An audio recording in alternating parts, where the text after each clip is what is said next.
Buenos días, hermanos. Les saludo en el nombre del Señor. Como estuvieron diciendo nuestros hermanos que están dirigiendo, es una alegría estar en medio de todos, ¿no? Es una alegría por volver a reencontrarnos y disfrutar de la compañía. Bien, hermanos, continuamos entonces con los atributos. Nuestro pastor tiene un encargo nacional, entonces él está en este momento en Tarma, ya llevando la palabra, como siempre, y pudiendo cumplir las tareas encargadas. Entonces, hermanos, hemos estado desarrollando hasta ahora algunos atributos que nuestro pastor lo ha hecho anteriormente. El domingo pasado estuvimos haciendo un mensaje especial respecto a agradecer al Señor por un tiempo más que nuestra nación estaba cumpliendo, que es la celebración de la fecha del aniversario de nuestro Perú. Entonces, por eso se hizo un mensaje que estaba para agradecer al Señor por eso, ¿no? También, antes de eso, el domingo anterior, se ha estado tratando los atributos de nuestro Cristo. O sea, estamos haciendo una serie en la que estamos desarrollando cosas que son respecto de Jesús. Hemos visto la divinidad, hemos visto la humanidad de Cristo, hemos visto el reino de Dios en la manifestación a través de Cristo, las cosas presentes y futuras, hemos visto las funciones de Cristo. Entonces hemos estado desarrollando en esta ocasión los atributos de Cristo. ¿Ya? Entonces, ya avanzado 4 de ellos, nos ponemos a preguntar, ¿qué son atributos, no? ¿Qué serán atributos? Entonces, un poco revisando en lo que esto significa, tenemos la acepción de que son cualidades, ¿no? Propiedades de un ser. O sea, lo que le pertenece a la persona misma o a un ser. Son cosas muy de la persona o del ser. Ahora, ¿qué más podríamos agregar si estamos diciendo que son cualidades? Podríamos decir que es el carácter distintivo de lo que le corresponde a este ser. Por ejemplo, si una persona es de estatura alto, le distingue, ¿no? Por ejemplo, decimos, oye, mira, mide 1,90 m. No, ya, es distintivo. O es, chinito. Es chinito. Entonces, son características, ¿no? Pero aparte de eso, hay situaciones que lo distinguen en su modo de ser u obrar. Y esto es lo que estamos viendo en nuestro Señor Jesucristo. ¿Qué es Él? Hemos visto, por ejemplo, de Él que es eterno. Este es un atributo. Entonces, es algo que le corresponde a Él. Este atributo es su modo de ser. Porque podríamos decir, Cristo, ¿cuánto vivió en la tierra? 50 años, 100 años, 200, 500. No, ¿cuánto vivió? 33. ¿33? No, pero eso es en su naturaleza humana. ¿No? ¿Se dan cuenta? ¿No? Y se encarnó y vivió en medio de nosotros. Y vimos su gloria como el unigénito del Padre. O sea, se encarnó, vivió un tiempo, estuvo con nosotros, vivió nuestra condición sin pecado, y luego regresó a la diestra del Padre. ¿Se dan cuenta, no? Ahí, esa es la naturaleza. Pero Él es eterno, ¿por qué? Vino desde los cielos, estuvo un tiempo por acá y regresó al lugar de donde había venido. Y sigue allí, ¿no? Así es. Entonces, podemos ver que eso es una característica de su ser, es eterno. Eso vimos con nuestro pastor. ¿Qué otra cosa vimos con nuestro pastor? Que él tiene una sabiduría extraordinaria. Entonces, este es un pasaje bien poderoso, hermanos, de Colosenses 2:3, que lo tratamos con nuestro pastor. Tienes que anotarlo, tienes que tenerlo ahí bien fijo, porque para decir, mi Cristo es esto, tú tienes que tenerlo en la mente, ¿no? Hay una forma como los judíos hacen el repaso de la palabra, y es que ellos se lo aprenden de memoria. Porque la palabra en este contexto, ¿no?, judío es oral. Se habla y se entiende, pero se entiende porque uno ya lo tiene en la mente a través de la memorización, que es de tipo oral. Y entonces, cuando hemos revisado respecto de la sabiduría, porque hemos visto con el pastor que es de la suma sabiduría, o sea, ¿qué es esto de nuestro Señor como atributo?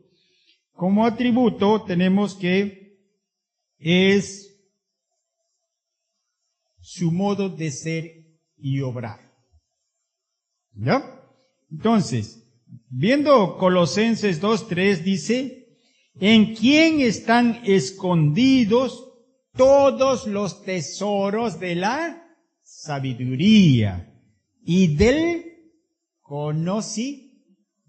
O sea, nuestro Cristo, su naturaleza es que tiene toda la sabiduría. Toda. No hay nada que pueda estar fuera de él respecto de esto, la sabiduría. Y no solo eso, del conocimiento. Hay que agradecer a nuestro Dios por esto, porque nosotros estamos confiados en un Dios totalmente sabio, expresado en nuestro Cristo, que vivió en medio de nosotros y vivió de manera sabia. Porque ¿qué tenía? Dice, los tesoros. Los tesoros. Ahora, cuando hacemos un poco de comparación con alguien que nos es conocido, ¿quién nos es conocido? El gran sabio Salomón. Se acordarán de un suceso, ¿no? Dos madres tenían un hijo, ¿no? Y cuando habían quedado dormidas, pues una pena. Alguien lo aplastó. Y este bebé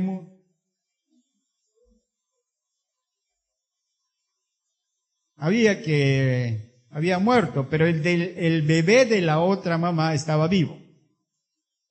Ahora, ¿cuál es la mamá? Porque las dos decían, este es mi hijo, el muerto no. ¿Qué hace el sabio Salomón? Tráigalo, ¿no? Ya. Al soldado, pártelo en dos y entrega mitad. Ah, claro, la que no es mamá, ya está bien, ¿no? Es lo que corresponde, pero la mamá no. Pero fue una manera muy sabia de resolverlo. Pero nuestro Cristo es más, porque dice, tiene todos los tesoros de la sabiduría. Salomón, mira, con toda su sabiduría, buscó estar siempre feliz. Tuvo mujeres para estar, a montones. Estoy siempre feliz, ¿no? Ya me cansé. Entonces, ¿ahora qué hago? Hago puentes, proyectos, y cuando uno termina las cosas, uno se siente feliz, ¿no? Terminé. Qué lindo, ¿no? Pero nada, no estaba contento. Entonces, probó de todo. Y cuando llegó a la vejez, influenciado por la mujer, por todo, ¿no? ¿Qué pasó? Se puso a adorar a otros dioses. Pero no era sabio. O sea, pero por eso la naturaleza de nuestro Cristo, o sea, ¿no? Este atributo es que es el que contiene todos los tesoros de la sabiduría. Entonces, esta es otra, ¿no? Es suma de la sabiduría. Este es otro atributo. Y algo que nosotros podemos ver también, y ya como tercer atributo que lo trató nuestro pastor, es omnipotente. Cuando decimos es omni, es todo, ¿no? Todo poder. Nuestro Cristo tiene todo poder. No hay nada que esté fuera de su poder. Los tiempos, la salud, sea física, sea psicológica, están en sus manos, porque tiene todo poder. Lo voy a volver a repetir, algunas veces lo dije, ¿no? ¿Saben lo que tenía como estadística? De cada 10 enfermedades, 6 es por problema psicológico. Ahí vamos a listar algunas de las enfermedades. Artritis, por estrés, ¿no? Otro. Alergia, estrés, ¿no? Otro. ¿Cómo se llama esto que tienen acá en el estómago? Gastritis, por estrés, úlcera, ¿no? Diabetes, ¿no? O sea, oye, ¿qué pasa? Parece que es una cuestión mental. Ah, sí. Mucho de lo que se vive sufriendo son por cuestiones que van con problemas mentales. Quien haya, por ejemplo, dice, cometido una falta, ¿no? Un error, no, y vive ahí, ¿no? He cometido esta falta, ¿no? ¿Qué pasa con el cuerpo? Empieza a somatizar. O sea, eso que solamente está en la mente empieza a causar problemas en el cuerpo. O sea, uno va al médico, ¿no? Y a veces cuando el médico dice, parece que tiene problemas psicológicos, y uno dice, oye, ¿qué le pasa a ese doctor? ¿Qué cree que estoy loco? ¿No? Pero todo eso, tenemos un Cristo todopoderoso. ¿Qué hizo mientras estuvo en su vida? Sanó, resucitó, y aún, se acordarán, una mujer le toca el borde de su y sana. Había un jovencito que había ido, su papá le había llevado a los discípulos, pero él tenía epilepsia, ¿no? Porque le daba la epilepsia, se caía, botaba espumarajos, ¿no? Entonces esto, y los discípulos ahí intentando, y nada, ¿no? Y el papá se queja con Jesús, mira a tus discípulos. Y Jesús les dice, ¿cómo? Y Jesús los sana. Ya, nosotros tenemos a un todopoderoso, es mucho más. Y ahora, cuando Él nos habla en Apocalipsis, el que hemos estado viendo, dice, grandes y maravillosas son sus obras. Todas sus obras, ¿no? A veces nosotros nos quedamos en cosas como que grandes y maravillosas son la naturaleza, ya, ¿no? Está bien. Pero nuestro cuerpo, la profundidad de nuestro cuerpo, las células, el ADN, los telómeros. Por ejemplo, esto de los telómeros, ¿qué cosa es? Es nuestra vida. Y cómo, si este telómero es largo, no tenemos todavía posibilidad de vida, pero si no, no. ¿Y qué está destruyendo esto? La contaminación, una vida ajetreada, ¿no? Por ejemplo, ¿no? Si nosotros tenemos un descanso corto, esto va a afectar nuestra vida. Si tenemos un descanso natural, 8 horas, 7 horas de sueño bien dormido, nuestro cuerpo va a estar bien. Pero si no, no. Si tenemos una alimentación que no sea que te traiga problemas, ¿no? Por ejemplo, ¿qué como? Un fruguito, ¿no? Un frugo, ya. ¿Con qué? Con su sangre, ¿no? ¿Que tenga qué? Papa frita con aceite de avión. Oye, hermanos, este aceite está tan quemado que es un aceite negro, ¿no? O sea, ¿qué nos hacemos? Nos hacemos daño. Y esta grande obra del Señor es trastornada, ¿no? Lo que el Señor ha hecho una maravilla con nuestra vida, a veces nosotros no lo cuidamos. Grandes y maravillosas son sus obras. Eso es lo que dice en Apocalipsis. Ahora, ahí dice que nuestro Dios es todopoderoso, Rey de las naciones, toda la gente le temerá, toda la gente respetará. ¿Y por qué respeta a nuestro Dios? Porque no es como los otros dioses. Los otros dioses,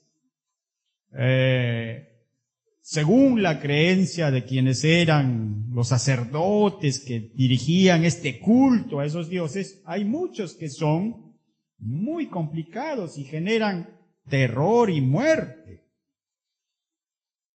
Algunos dioses, por ejemplo, ustedes de repente conozcan en México, era sacrificar ante Dios a una persona. Pero ¿qué es lo que había que sacrificar y ofrecer a este Dios?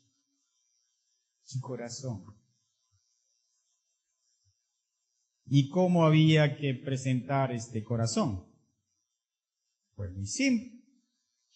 Se cortaba, se sacaba el corazón y se ofrecía. Ya está. En el culto a Baal, por ejemplo, en este culto a ese Dios, había que ofrecer a los niños quemados.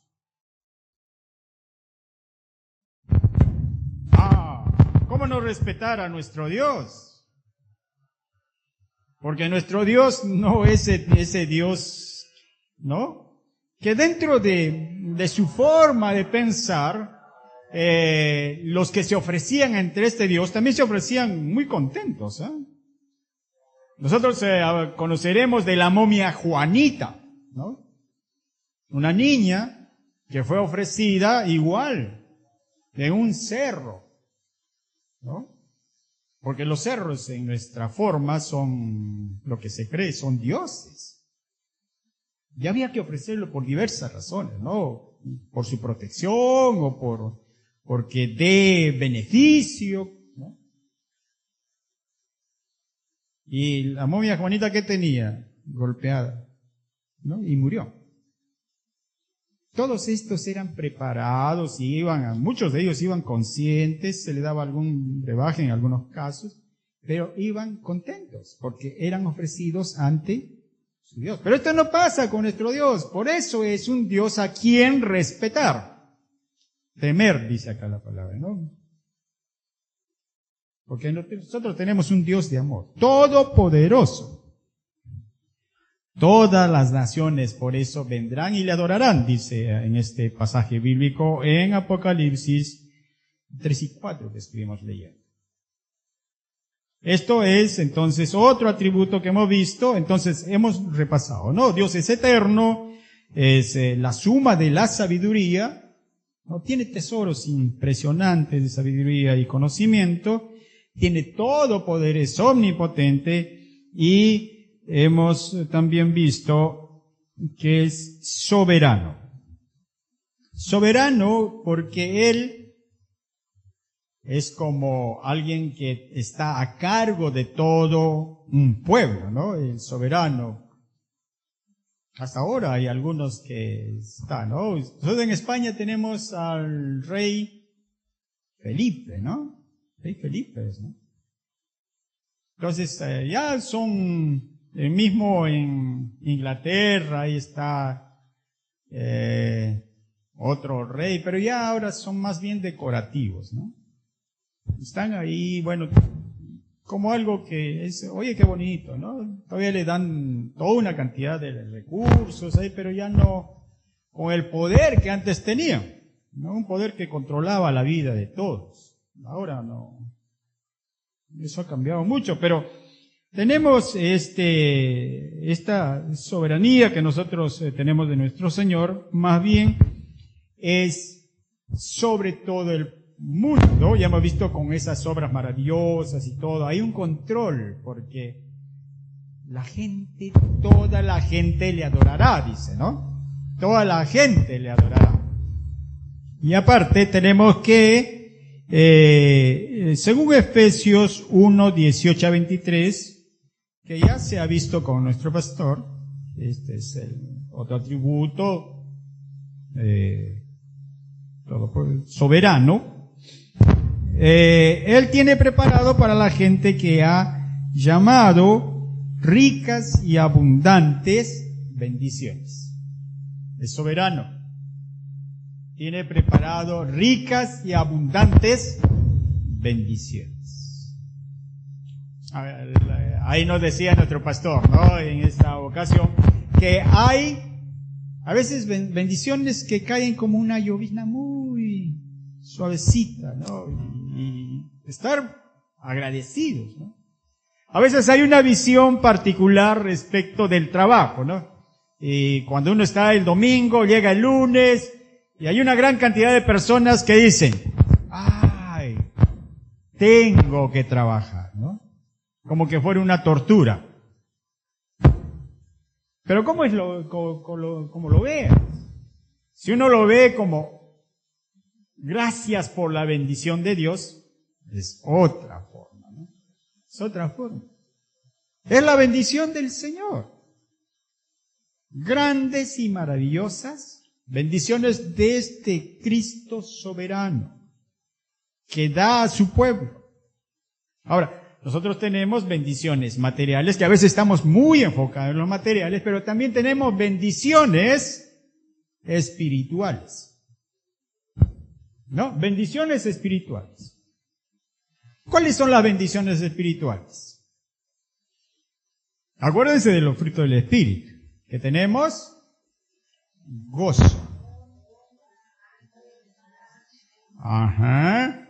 Fíjense, ¿no? En medio de todo hay gozo. ¿Mm? Hay gozo. Puede ser increíble decir, oye, pero en medio de toda la dificultad hay gozo. Sí.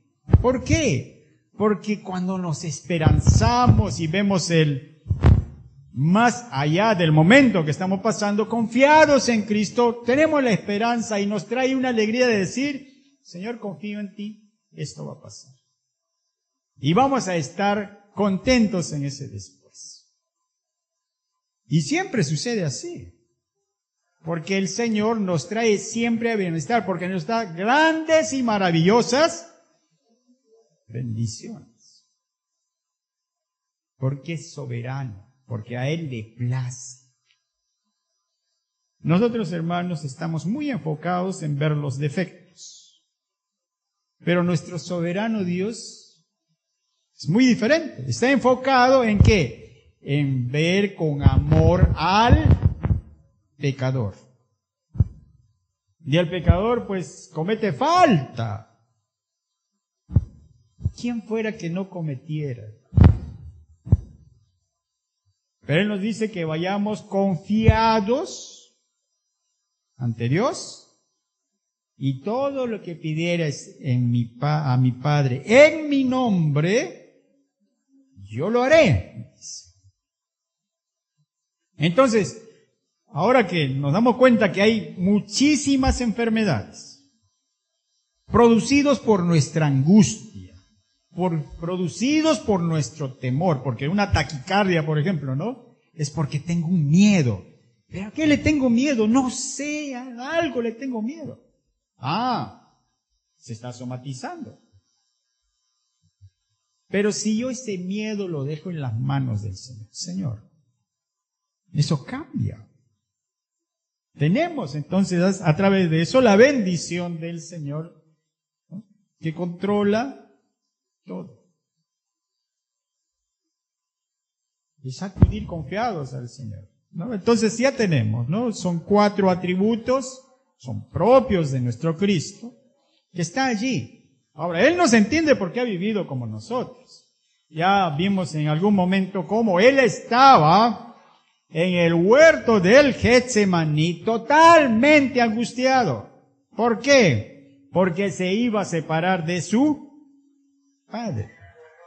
Tanto era la angustia que se dirigía a su papá a gritos. No sé cuándo nosotros en algún momento hayamos orado a nuestro Señor a gritos, pero nuestro Cristo lo hacía. Estaba en angustia. No se entiende lo que es esto de la angustia, que trastorna la vida.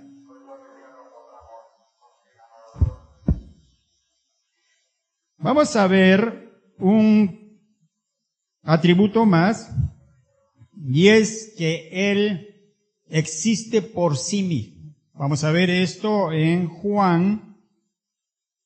San Juan, capítulo 1. Es un versículo que ya lo hemos visto en algunos momentos, y vamos a verlo, Juan capítulo 1 y el versículo 3.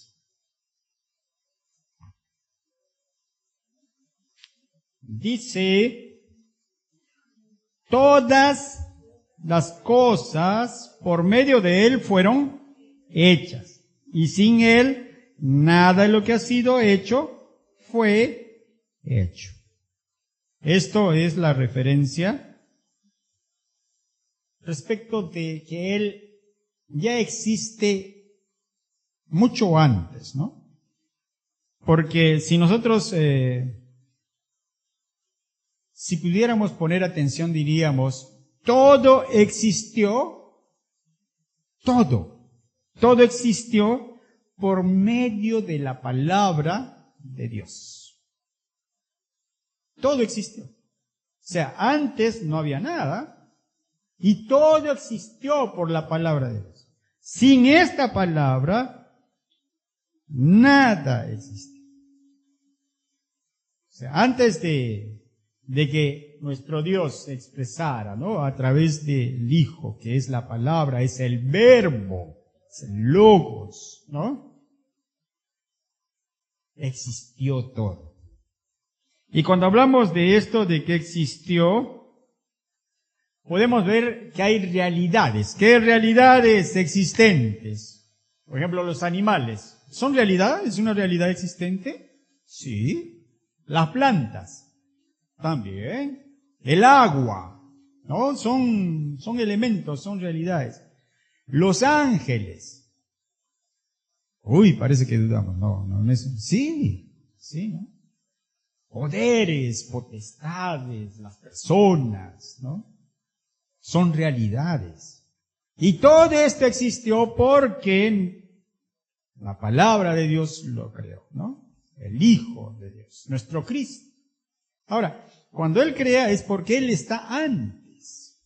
Ahora, nuestra mente es un poco complicado, ¿no? Porque nosotros a la justa vivimos 80 años, los más fuertes llegan a 100 años, pero ya todo a la justa, ¿no? Ya lo tienen que cargar de aquí para allá, ya.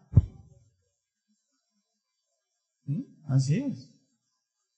Allá en la tierra de mi mamá había una abuelita que decían que tenía más de 100 años, pero ya era complicado porque en la mañana lo sacaban de su casa a que, bueno, ¿no?, esté paseando el viento, si hay solcito para que esté allí.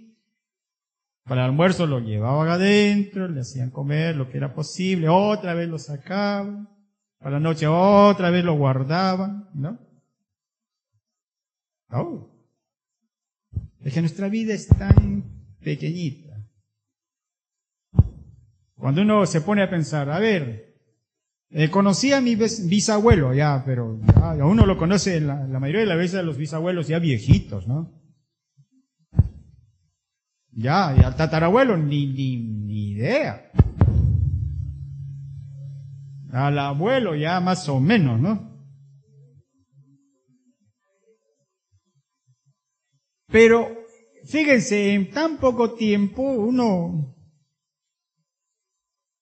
me acuerdo, mi abuelo tenía más de 80 años y decía, y ya todos los que eran de su promoción ya no estaban. Ya se han ido, me decía, hijo. Y bueno, él estaba ahí, pero igual se fue.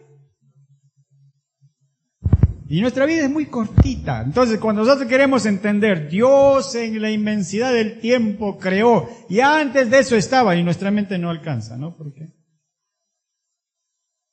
Vivimos muy poquito.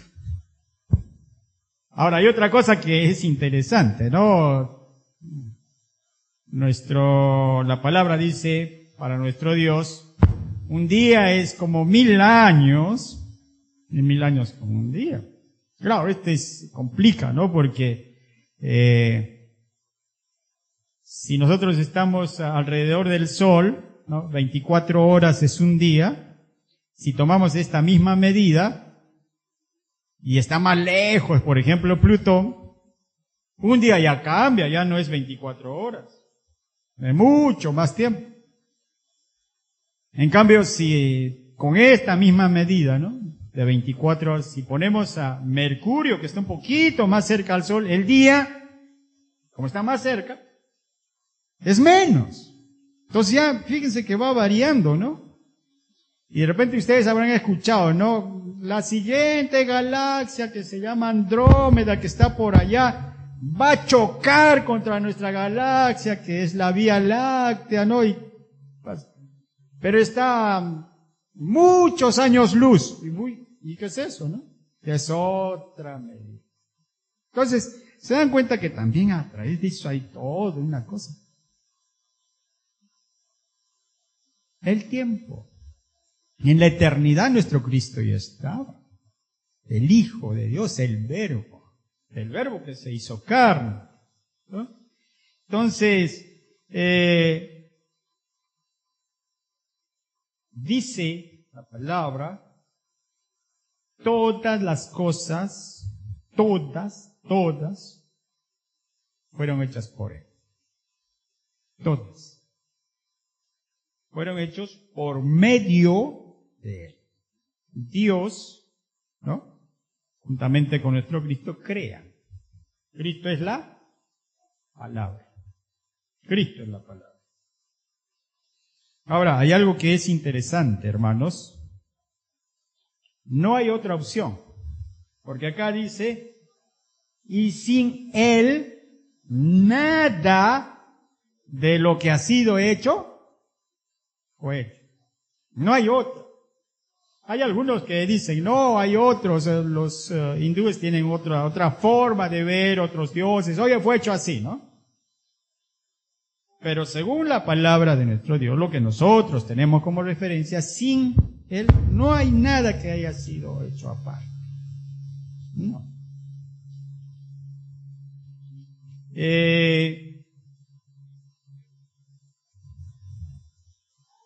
Cuando decimos la palabra, estamos hablando de Cristo. Entonces es la expresión de Dios, ¿no? Dios el Padre se manifiesta de una manera, Dios el Hijo es la palabra, y Dios el Espíritu Santo es en otra forma, en su manifestación, ¿no? Entonces, en la lectura que hemos tenido, hermanos, en Colosenses, vamos a ver, Colosenses 1, y tomando la vista a lo que es el versículo 17 y 18.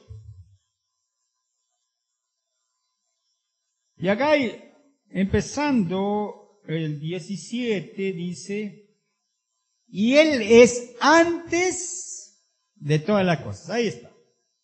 Ya hemos visto que creó todo, ¿no?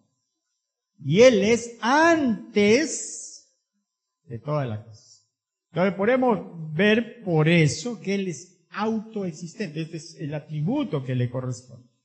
Es antes de todo. Ya está Él, en la eternidad. ¿No? Antes de todo.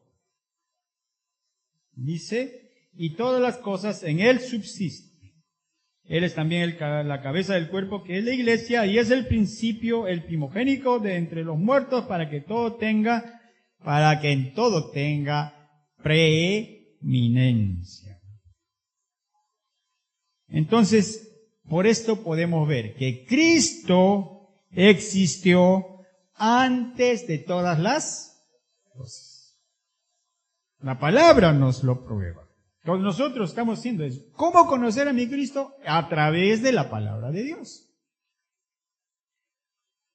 Y aparte, Él dio comienzo a todo, ¿no? Porque acá dice el versículo 18, Él es también la cabeza del cuerpo que es la iglesia, y Él es el principio.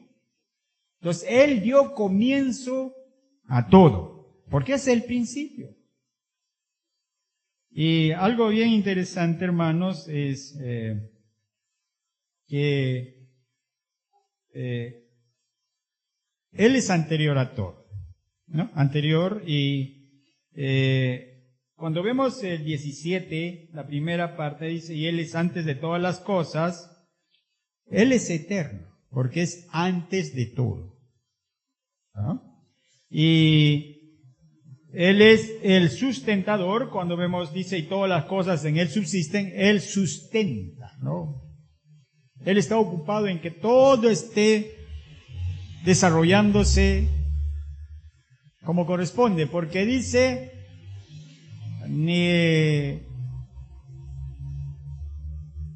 todo lo que suceda en nuestra existencia, Él lo tiene controlado. Todo.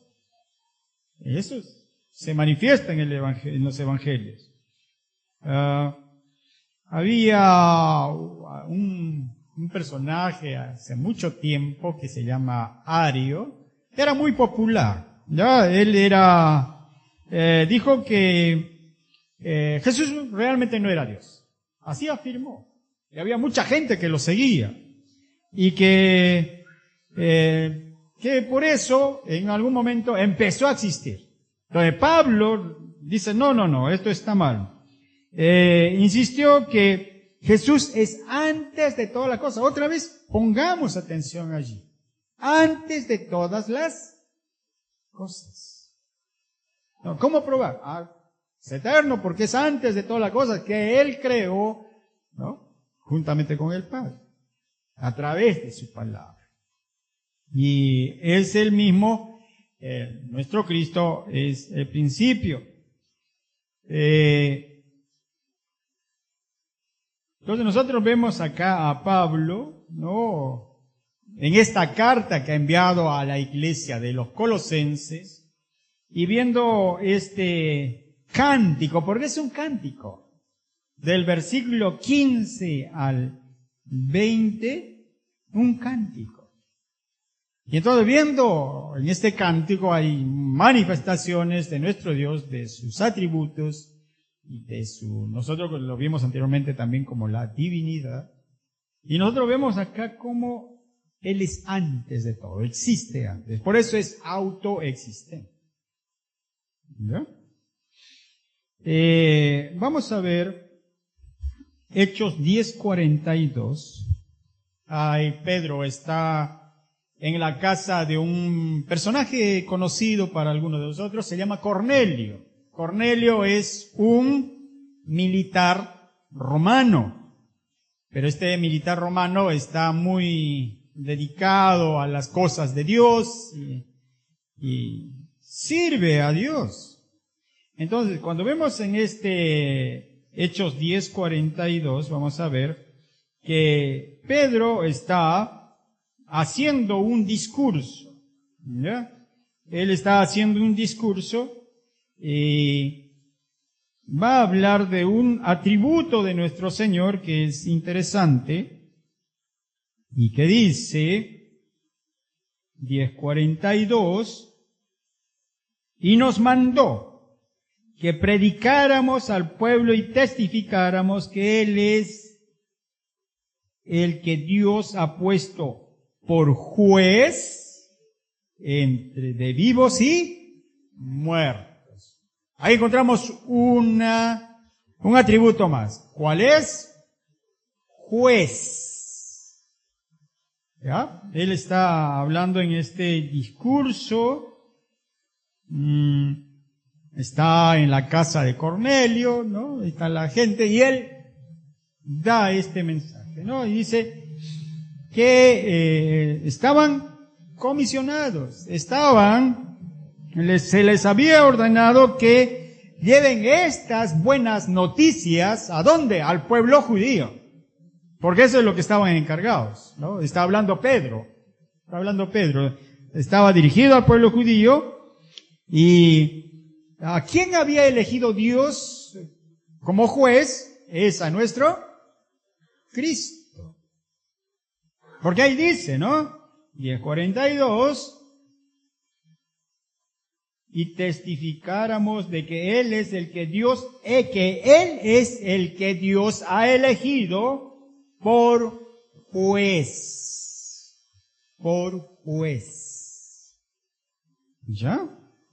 Entonces, ellos estaban atestiguando que ha nombrado a nuestro Cristo juez de vivos y muertos.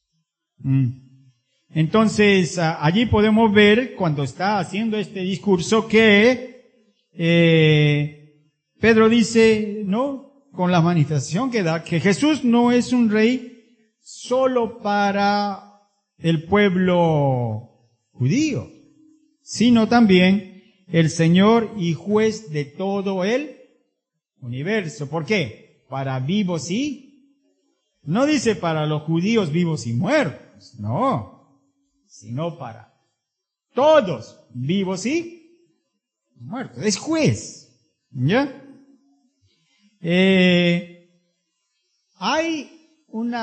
Nosotros hemos visto, hermanos, mediante las Escrituras, que hay una forma en el que el Señor ha ido este proceso de muerte, resurrección y exaltación, ¿no? Murió por nuestros pecados, resucitó, ¿no?, y fue exaltado a lo sumo, dice, ¿no? Y se fue a la presencia del Señor. ¿Ya? Ahora, nosotros tenemos que lo mataron, Dios lo resucitó y le nombró juez de vivos y... Claro, ¿dónde está? En la presencia de Dios. ¿Y cuál es la tarea que va a hacer después? Juzgar. ¿A quiénes?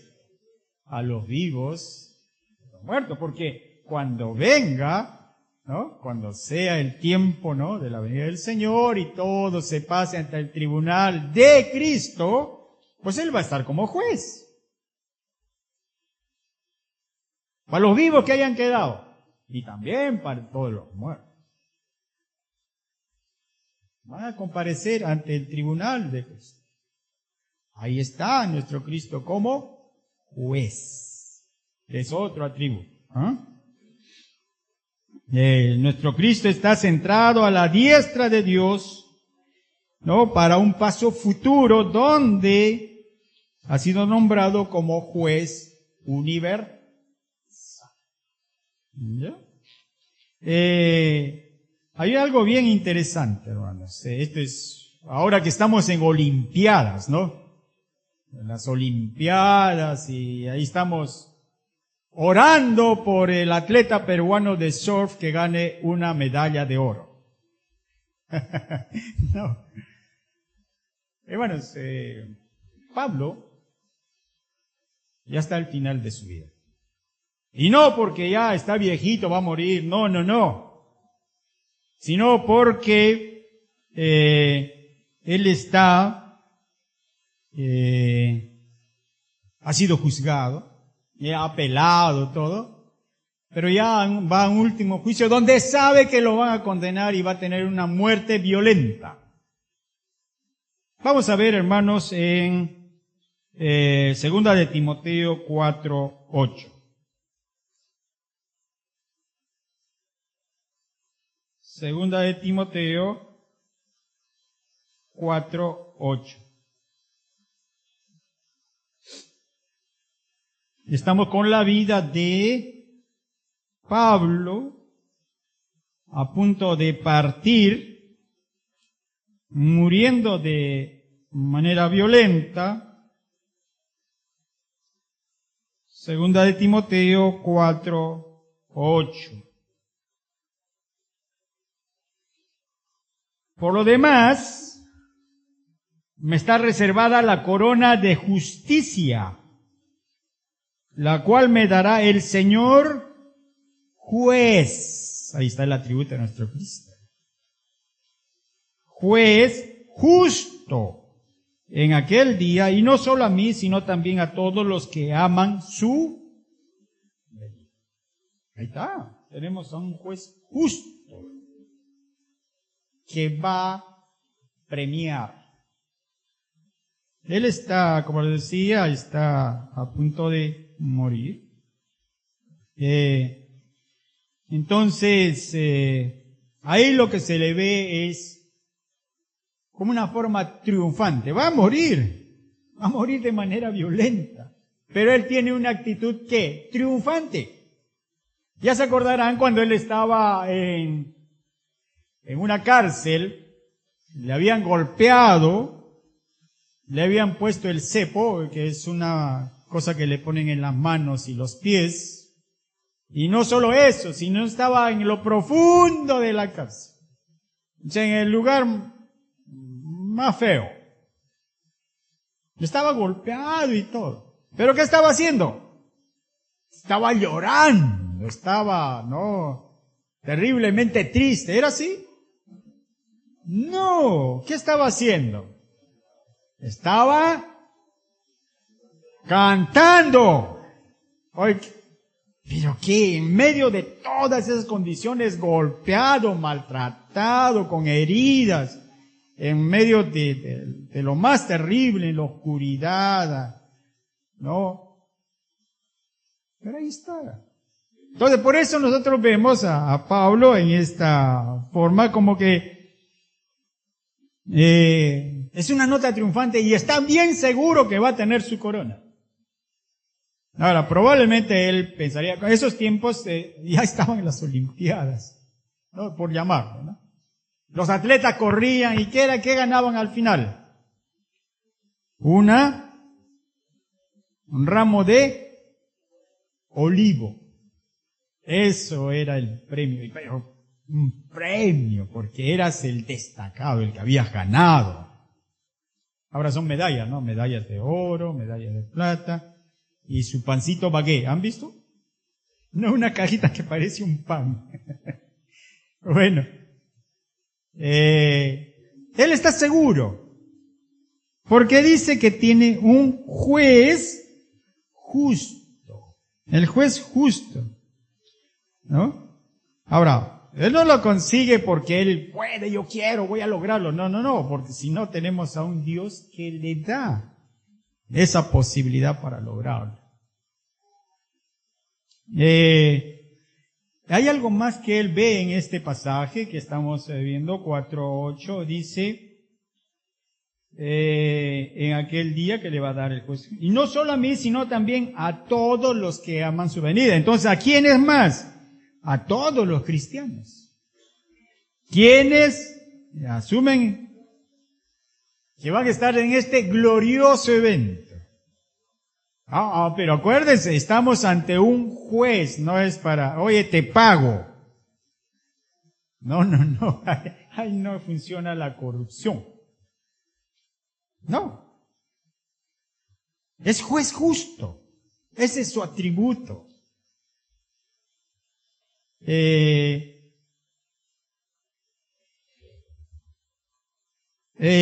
Hay una palabra que se llama libación, y esto es, seguro acá habrán visto algunos que es echar un líquido en la tierra como culto a un Dios. Y tiene su costumbre, ¿no? Algunos echan la cerveza. Y en el entorno de Pablo, la costumbre era echar vino. Eso se llama libación, o sea, se echa el vino y se dice, es el culto a un determinado Dios. En el caso de Pablo, ¿cuál iba a ser esta libación? Era su sangre.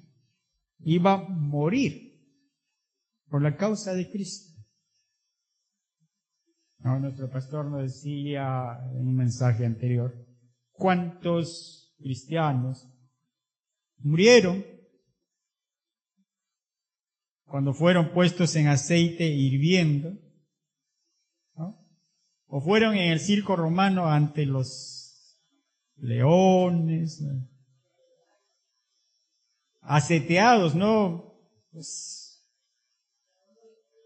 o sea, aserrados, cortados. Y ahí están, o sea, como héroes de la fe, ¿no? Y nosotros tenemos acá ya ofreciendo su vida, Pablo, confiado en que ha logrado una carrera exitosa, al final. Entonces, es interesante ver esta vida, ¿no? de Pablo, que nos anima, porque acá él nos dice, y no solo a mí, sino también a todos los que aman su venida, o sea, a todos los que aman. Hay una cuestión de amor. No es al que, bueno, no, ya hay que cumplir, o bueno, no, voy por alguna cosa. No, no, no, a los que aman. La vida es tan rápida, tan fugaz. Te das cuenta, tienes 10, te das cuenta, tienes 15, te das cuenta, 18, 20, 30. Y la vida se va y se va. De pronto tenías a tu bebé, ¿no? Sobre brazos, y de pronto ya tiene 20, 18, 15. Rápido. Pero nosotros tenemos esperanza. Esto viene. Otro atributo, hermanos, que tenemos es que él ya, lo hemos visto en otros lados, ¿no? Son pasajes ya conocidos respecto a que él tiene el atributo de creador y sustentador. No, hace un momento leíamos que en él había sido creado todo. Hebreos 1:2, que hemos tratado anteriormente, nos habla de esto. Él creó todo el universo. Ahí está la referencia. Él creó todo el universo. En Hebreos 2:10 nos dice, Dios hizo todo lo que existe para su propia honra y quería compartir su grandeza con muchos hijos. ¿Ya? Dios hizo todo lo que existe para su propia honra. En Juan 1:3, que hace un momentito lo vimos, todo se hizo por aquel que es la palabra. Ya, entonces, a estos pasajes nos dan referencia al Creador, nuestro Cristo, y sustentador. Y en Colosenses, que también hemos hecho lectura, 1:16, dice, con su poder creó todo lo que hay en el cielo y en la tierra, lo que se ve y lo que no se ve, ya sean ellos seres espirituales, poderes, autoridades y gobernantes. Todo ha sido creado por Él y para Él. Ahí está, ¿no? Entonces es el creador y sustentador. Vamos a ver un último atributo, y nuestro Cristo es luz. Vamos a ver en la lectura que hemos hecho en San Juan 8, y es bien interesante, hermanos. Este pasaje, si ustedes ven el título iniciando San Juan 8, dice el título, la mujer adúltera. ¿Ya? Pero ahí está lo que es el atributo de nuestro Cristo. Jesús es la luz del mundo. Entonces vamos a ver el versículo específico que es el 8:12. 8:12. San Juan 8:12. Dice, otra vez Jesús les habló diciendo, yo soy la luz del mundo, y el que me sigue no andará en tinieblas, sino que tendrá la luz de la vida. Ya está. ¿Cómo nos imaginamos nosotros la luz? Pero ¿cómo? Porque este foco, por ejemplo, es una luz resplandeciente. ¿Qué más? Ya, el camino. Entonces, si nos alumbra el camino, ¿qué sería? Una linterna. El sol, ya está, el sol también, ¿no? La luz que resplandece. ¿Ya? Ahora, cuando nosotros vemos esto, hermanos, el capítulo 7 es algo que continúa con el versículo 12. Y vamos a ver acá en el capítulo 7 que hay una fiesta. Porque Jesús estaba en medio de una fiesta. Y nos da la referencia en el 7:10, ¿no? Dice, Jesús llegó a esta fiesta, el título dice Jesús en la fiesta de los tabernáculos. ¿Qué será esta fiesta de los tabernáculos? ¿Ah? La fiesta de los tabernáculos es una fiesta que tiene que ver con cuando los judíos salieron de la esclavitud, ya, de Egipto, y estuvieron deambulando por el desierto, y vivían pues en unas condiciones muy difíciles, y por eso en esta fiesta construyeron unas cabañas, como unas casitas, ¿no? Entonces era esta fiesta en la que se ponía esto, unas cabañas, o sea, semejando, ¿no?, lo que habían vivido. Entonces, ¿qué se festejaba en este momento? La protección de Dios contra los peligros, y se reafirmaba la confianza en Dios. O sea, era como un símbolo de todo lo que hemos vivido. Entonces hay que celebrar, hay que hacer unas casitas, ¿no?, de sus parantes, echarlo con plantas, y ahí estaban, celebrando. Hacían esta choza, que era cubierta su techo de ramas, y estaban 7 días y 7 noches haciendo las comidas en estas cabañitas. Es una forma de celebrar, ¿sí? Celebraban. Esa es la fiesta de los tabernáculos. En esta fiesta de los tabernáculos había emblemas, ceremonias que recordaban algo que es bien interesante, la columna de fuego.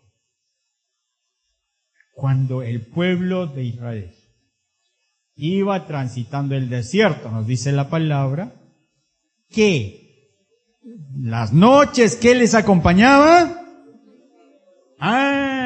¿cómo son las noches donde no hay luz? Oscuro. Entonces dense cuenta, ya hay un sentido allí, ya aparece algo que es bien interesante, y es una columna de fuego. Ahora, ya en los tiempos en que está Jesús, ya no está la columna de fuego, pues. Entonces, ¿qué hacían en el templo? En el templo había un lugar donde era el patio de las mujeres. Y en este patio de las mujeres se encendía unos candelabros que semejaba, ¿qué cosa? La columna de fuego. ¿Ya? Entonces, esta columna, no,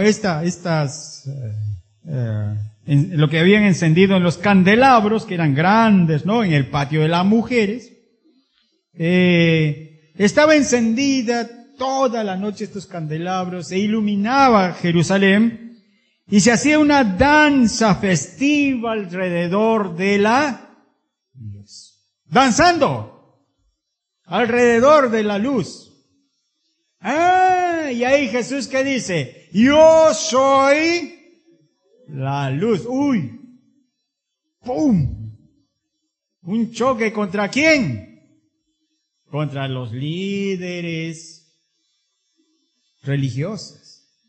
Oye, ¿cómo? Y en la lectura que hicimos, hermanos, ustedes habrán visto toda una discusión con los fariseos, ¿no? Que Jesús, tú das testimonio acerca de ti mismo, dice el versículo 13, tu testimonio no es válido, así de frente. No sirve lo que tú dices. No, los fariseos, confrontando. Ahora, hay algo bien interesante, hermanos. Justo él estaba enseñando en este patio de las mujeres y aparece el caso ¿de quién? De la mujer adúltera. Hay algo que es bien complicado con esto. Dice que a la mujer adúltera le encuentran en el mismo acto que está, ¿no?, ocurriendo, ¿no?, el adulterio propiamente, pero en esos tiempos, para probar que eso era cierto, había que tener 2 testigos. 2 testigos. Si no, no vale. Y aparte tenía que estar ahí presente también el implicado, ¿no? Pero ¿a quién trajeron? Oh, solo a la mujer. ¿Y dónde están los testigos? ¿Y dónde está el hombre? ¡Uy! Han desaparecido. Oh, qué extraño. Es para tentar a Jesús. O sea, imagínense todo eso. Es un mundo de oscuridad. ¿Y qué dice Jesús? Yo soy la luz. Porque ilumina todo eso que es, ¿no?, amañado. Una trampa. No. Y va con los símbolos también, ¿no? Yo soy la luz, yo soy esa columna de fuego, dice Jesús.